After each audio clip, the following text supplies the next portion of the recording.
بسم اللہ الرحمن الرحیم۔ شروع اللہ کا نام لے کر جو بڑا مہربان نہایت رحم کرنے والا ہے۔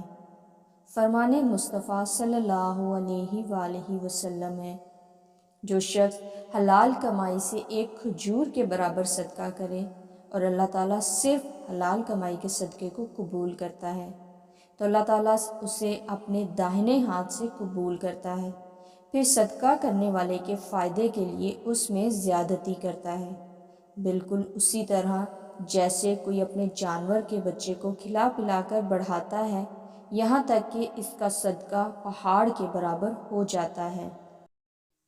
حضرت عبداللہ ابن عباس رضی اللہ تعالیٰ عنہما سے روایت ہے کہ نبی کریم صلی اللہ علیہ وآلہ وسلم نے فرمایا، جو شخص پابندی سے استغفار کرتا ہے اللہ تعالیٰ اس کے لیے ہر غم سے نجات، ہر مشکل سے نکلنے کا راستہ بنا دیتا ہے اور اسے وہاں سے رزق دیتا ہے جہاں اس کا گمان بھی نہ ہو۔ سبحان اللہ۔